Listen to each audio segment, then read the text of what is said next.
I'm Brittany Satterfield, and I would like to start by thanking everyone for coming to listen to me today. I'm here to speak to you about the harmful effects of caffeine and hopefully convince you to either reduce or completely remove caffeine from your diet. One of the biggest reasons that you should remove caffeine from your diet is because your body can become dependent on it. If all you have is 1 cup of coffee in the morning, your body depends on that 1 cup of coffee to wake you up. When you go through withdrawals from this, you can have nervousness, anxiety, irritability, agitation, tremors, insomnia, depression, GI, irritation, heartburn, diarrhea, fatigue, irregular heartbeats, high blood pressure, cholesterol, bedwetting, all these wonderful things. Caffeine's effects can be felt in your body a few minutes after consuming it, but stays in your body anywhere from 6 to 8 hours and has an impact on several of your body's hormones. One of these hormones is adenosine, which is a hormone that calms the body and it absorbs the caffeine.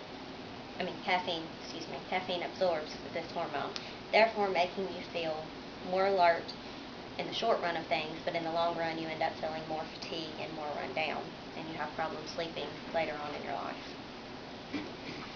Caffeine also injects adrenaline into your system, which gives you a short boost of energy, but leaves you feeling fatigued and depressed when it wears off. Dopamine levels are also impacted by the intake of caffeine.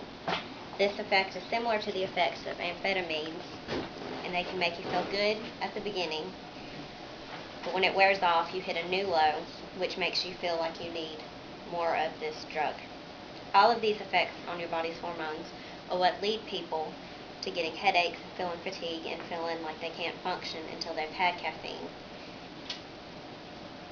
If you decide to remove caffeine from your diet, you should know that the withdrawal takes anywhere from a few days to a few weeks, depending on how much caffeine your body is used to you drinking. Another reason why caffeine is harmful is because it can lead to weight gain. The increase in cortisol leads to a stronger craving for fat and carbohydrates, and can cause the body to store fats in the abdomen, which is the worst kind of fat you can have. This increase in cortisol also leads to stronger cravings for caffeine. The only benefit in the increase in cortisol is that it increases a person's metabolism. So if you drink caffeine before you exercise, you lose 30% more of your weight. If you're pregnant, so much as 5 ounces of coffee or any kind of caffeine drink can cause you to have a higher risk of miscarriage in your earlier trimesters, or it can cause you to go in early labor at the end of your trimester. High doses may also accelerate the baby's heart rate and reduce the amount of blood that the baby is able to get.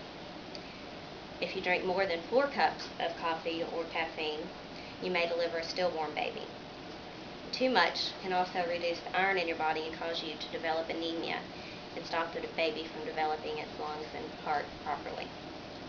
The final reason to reduce or completely remove caffeine from your diet is the impact on health problems that already exist.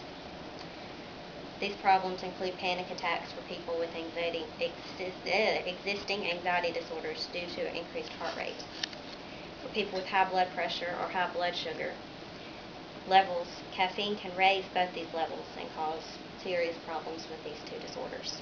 Caffeine causes an increased heart rate, therefore it will be harmful to anyone with any kind of heart condition, which is why I cut down on my amount of caffeine. People with stomach problems such as irritable bowel syndrome, Crohn's disease, ulcers, or acid reflux will also suffer from negative effects associated with caffeine. Its acidic response in the stomach, which can cause to excessive bowel movements and is associated with severe stomach discomfort. I'm sure some of you are thinking that you don't want to limit yourself to water, caffeine-free tea, juice, or Sprite. But there are several substitutes out there, such as caffeine-free Coke, caffeine-free Pepsi, caffeine-free Mountain Dews, or root beer, which is normally caffeine-free anyway.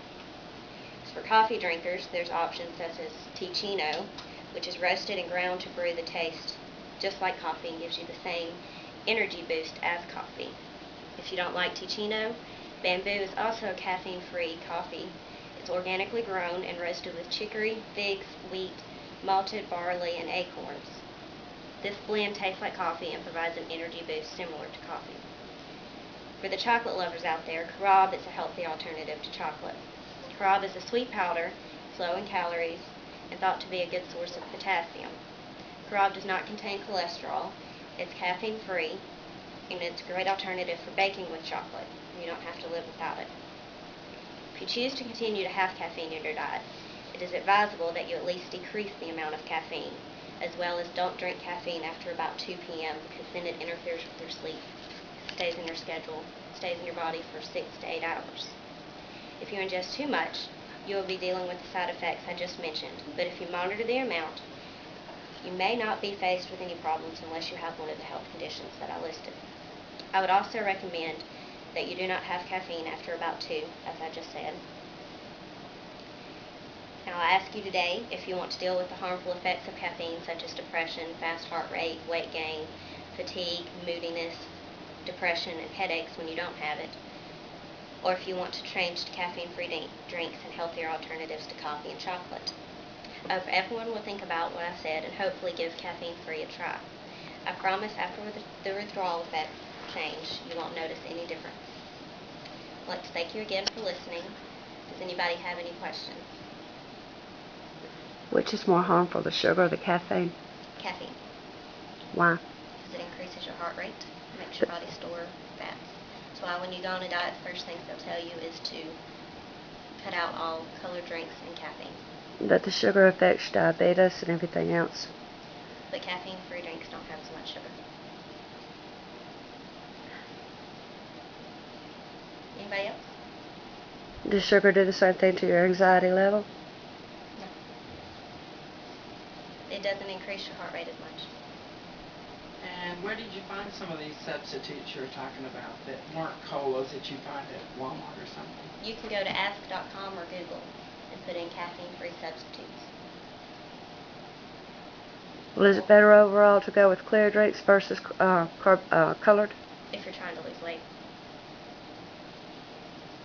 What is the name of the coffee that you're talking about that doesn't have the fat coffee, I guess? Ticino or Yeah. Bamboo. Bamboo's the organically grown. What's the other one? Ticino is just caffeine-free coffee.